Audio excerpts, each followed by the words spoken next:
Greetings, brothers and sisters. Hello and welcome back to Witches of the Moon. I'm Eva Maria, usually your Monday hostess for this season, but unfortunately my life has been very crazy. I've had a move of residence, a lot of just wild things going on. So, yeah, I've kind of fallen off with you all for about 9 weeks.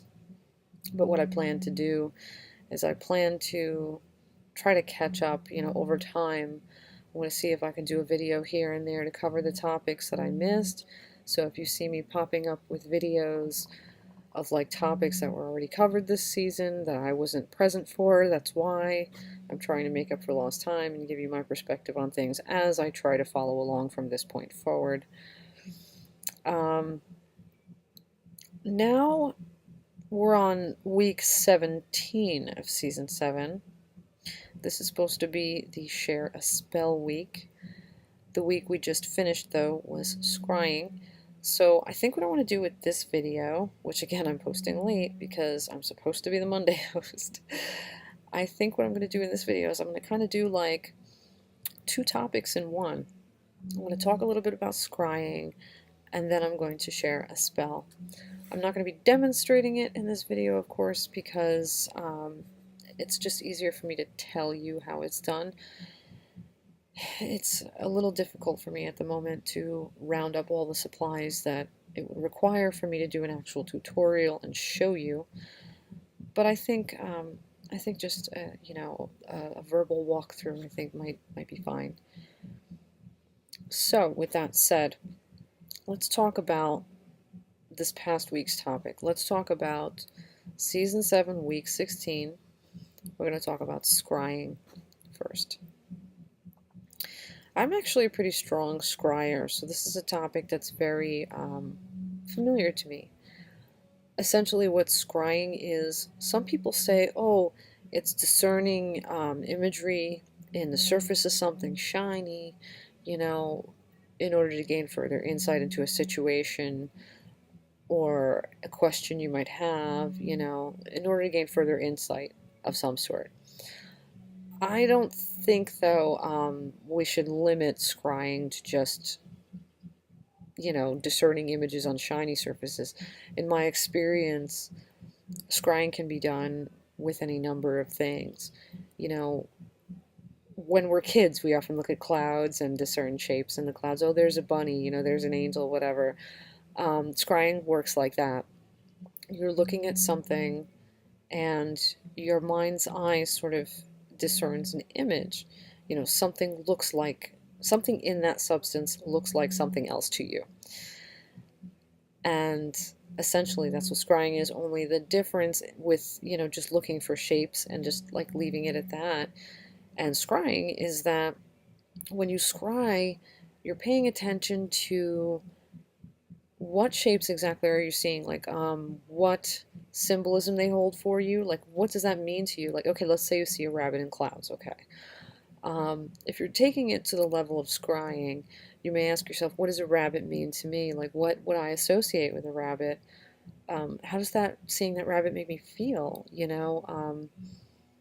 Does it make me have feelings in regard to maybe abundance or fertility, or does it make me feel like sort of flighty, like running away from a predator or something?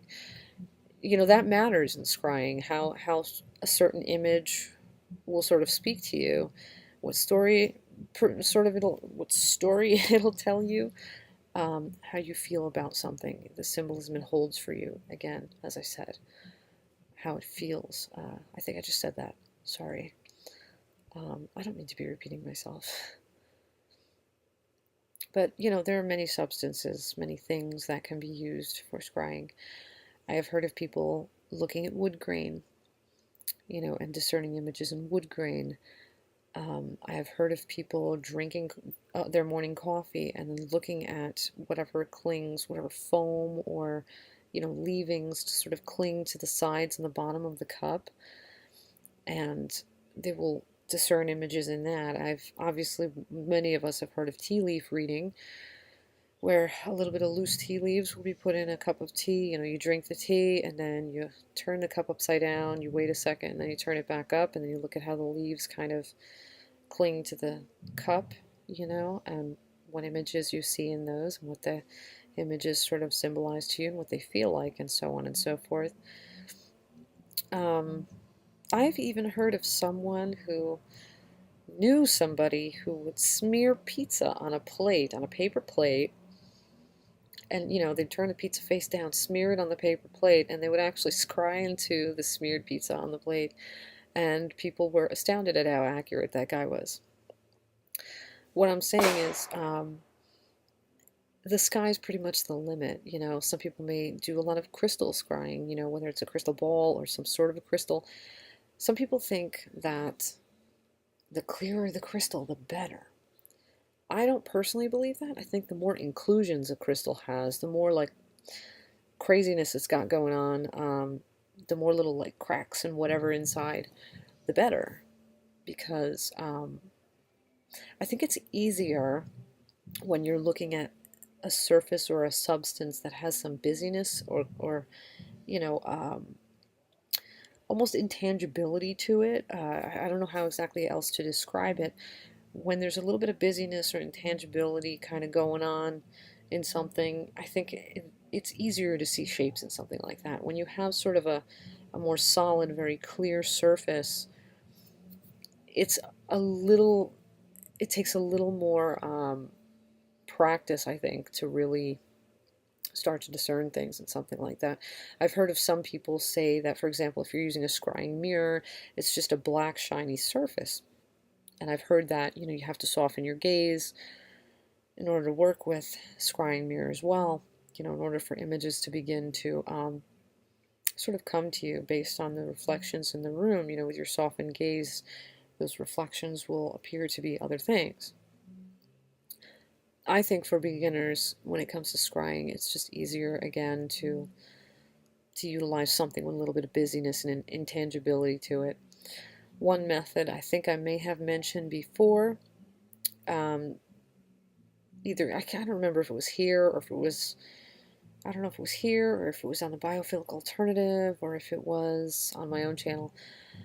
There's a method using boiling water where you set a pot on the stove, you fill it with water, obviously, you bring it to a boil, and when it begins like a rolling boil, you take a camera, you know, be careful how close you hold it, you know, you don't want to damage your camera, but take pictures of the rolling, boiling surface, a few different pictures, and then you look back at the pictures afterward, you know, and you see what images come to you, you know, in that rolling, boiling imagery in the water, like what images you can discern and what they sort of tell you about a situation or question you may have.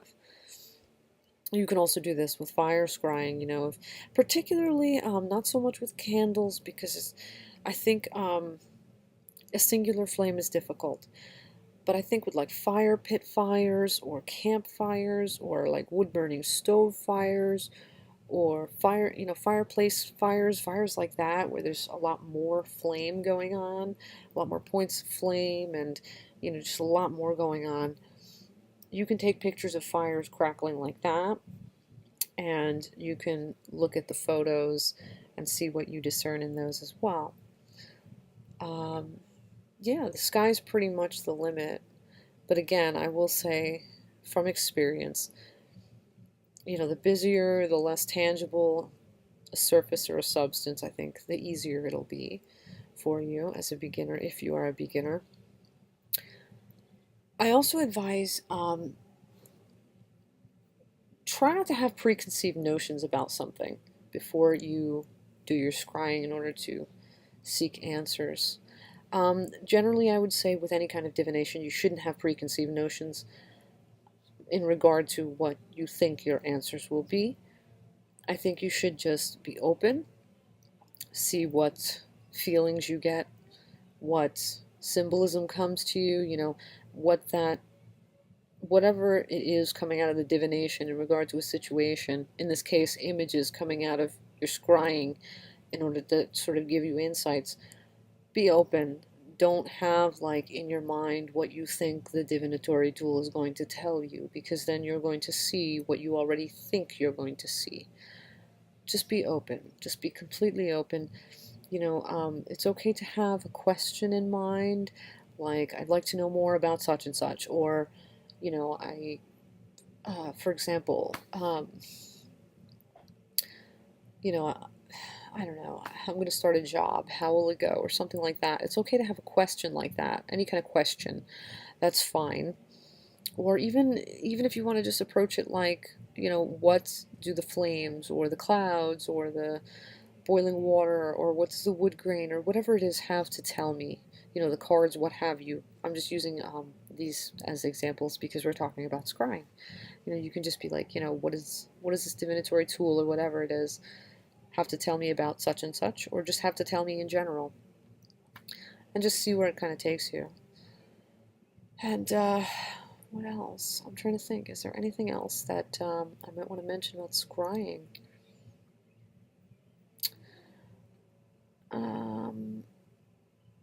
I can't think of anything else. Trust yourself. That's probably the most basic thing I can say. Even if you start getting impressions or feelings, or if images come forth, or you have a sense of something that you don't think is correct because, that logical part of your mind wants to jump in and go, you don't know, or no way, don't listen to that. Just be open, see what you see, feel what you feel, go with your associations and how it makes you feel, and let it formulate that sort of story for you. But trust, trust that your impressions are legit. Don't edit yourself. Not saying don't be tactful in how you say things. If you're sharing, for example, insights with someone else, tact is important. It's not what you say, it's how you say it. But I don't think you should censor important information because you're scared that you might be wrong. If you're unsure, you can tell the person, well, you know what? This is out of context for me, because it is, because you don't live their life. And you could say, I'm not 100% sure on this, but it's a feeling I'm getting. It's such and such. People tend to receive that better because then they know you're not lying. Even you're like, it's coming to me like this. I don't live your life, but this is what it's saying. And because they live their life, the context is there for them. They will know what that means. You won't necessarily, but that doesn't mean you're wrong. So trust yourself. So, okay, I guess that's the portion of this video that covers scrying. Now I'd like to get into Season 7, Week 17, which is Share a Spell. And I want to share with you how to do a moon box. What a moon box spell is it's a spell for manifesting something into your life that you desire a great deal. It requires a silver candle. It requires a silver box. It doesn't have to be silver as in the metal silver. The color, the tone silver is what I'm talking about. You can either paint a box silver, or you can use like some kind of, it could be a box made of steel, or some kind of silver tone box, some kind of silver metallic box, or even if you just have a box that you wrap in tin foil, it's just as long as it's in some way silver toned, I mean to say, that's what matters. And you want to have a silver ribbon, a length of ribbon that you can tie around the box and make like a bow when you're done. And then you want to have several little things that sort of symbolize what it is you're looking to manifest in your life. Say, for example, you want to manifest a new house, okay? You're looking for a house. You're looking to buy one, okay? First of all, this spell, in order to manifest this, would be best done on a Monday because that's the moon day. And you want to try to do it ideally on a Monday under a full moon, but a Monday under a waxing moon is good too. So what you're going to do is, again, you're going to gather several items that symbolize what it is you're looking for. In this case, a new home, purchasing a new home that you're looking for, because that's the example we're going with. So you get a bunch of little things, and then you're going to hold the candle before you begin, the silver candle I said you'd need, and you're going to let yourself feel how wonderful it would feel to have that thing in your life. And you're going to think about how wonderful that thing is, how much you want it, but that it's yours, because time and space are not fixed. So that means right now, somewhere, you've got that thing already. It's yours. It's not a question, it's not a doubt. You've got it. You've got it. So then, after you let yourself feel how great it is, feel that faith that it's yours, because it is yours, just really really feel the glory of that thing in your life. Feel the gratitude, feel the faith, feel the happiness, all the wonder and wonderfulness of it. You're going to, set the candle in a holder of some sort, and you're going to light it. And then you're going to open your box up, your silver box. And you're going to, one by one, you're going to take each little item. Say maybe you've got like a little Monopoly house or something, one of them little plastic houses from Monopoly. Maybe you can sit there and say, this symbolizes my dream house. And you're going to put it in the box, And then maybe you have some little seeds, like flower seeds or something. And maybe you're going to pick them up then, and you're going to say, these seeds I will plant in my garden. This symbolizes the garden I'm going to cultivate at my new house, assuming you want a garden, right? So you're going to put it in the box. Let's say you want to have a beautiful view. Let's say you're looking for a property by the ocean or something. So then, out of a magazine, let's say your next item will be a cutout picture of a beautiful shoreline. And you're going to look at it and you're going to be like, this picture of the shoreline symbolizes the beautiful view. This is the beautiful view I will have. And you're going to put that in the box. And this can go on for as long as you like. Generally, most magical practitioners like to work in odd numbers. 3, 5, 7, 9, 11 being a master number, whatever number you feel resonates with you. A lot of people like 7 because 7 is very lucky. Some people like 13 because it feels very witchy and powerful. It's not so much it's not so much a matter of what number of items you use. I think the number has to mean something to you. If 7 is lucky, or if 9 is sacred, or whatever. If 3, if you just like that resonance of 3, being like, Maiden, Mother, Crone, triads, Lad, Father, and Sage or something. If that number resonates deeply with you on a spiritual level for whatever reason, go with whatever number. But you should take the numerology into account, what it means to you, what role you sort of wanted to play. 7 can also be seen as a fate number. So if you're choosing 7 objects, for you, that 7 might be, I am fated to have this house. That's what I mean. Choose a number that feels right for you. And, that's where you should go with that. And the items, it's not what the items are, it's they need to speak to you about the thing that you want to bring into your life. And once you've done that, and you really should say to yourself, as you're putting each item in the box one by one, you should say, this little item symbolizes this for me. This is such and such.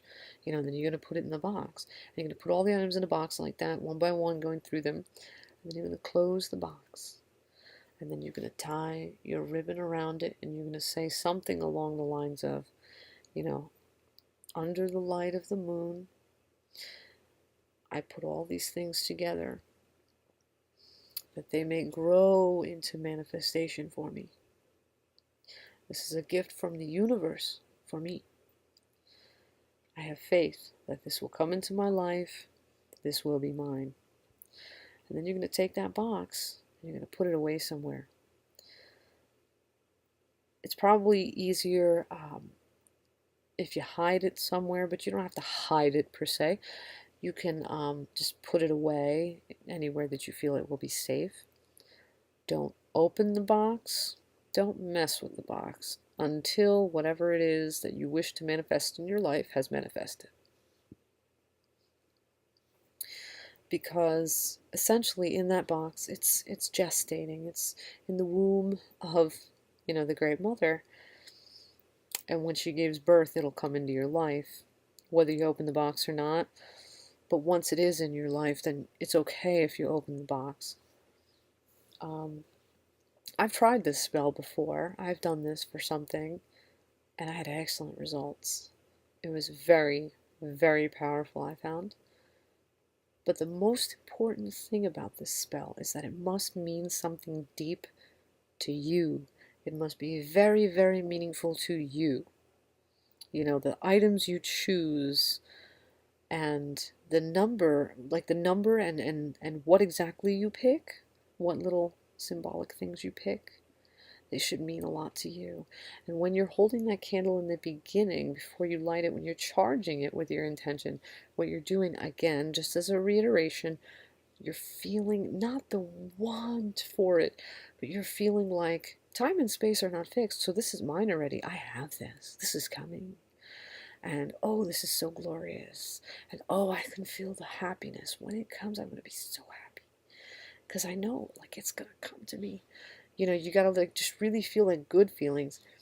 Not the feelings of lack. Not the feelings of desire, which kind of, like, leave you open to sort of attracting more lack. Because want is having nothing and desiring something.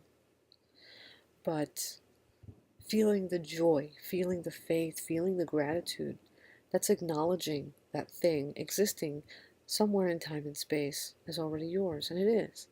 Time and space are not fixed, it's already yours. You have to remind yourself of that. So that's my video for weeks 16 and 17 of season 7. Sorry, I'm trying to think, I'm like, I hope you've enjoyed this video.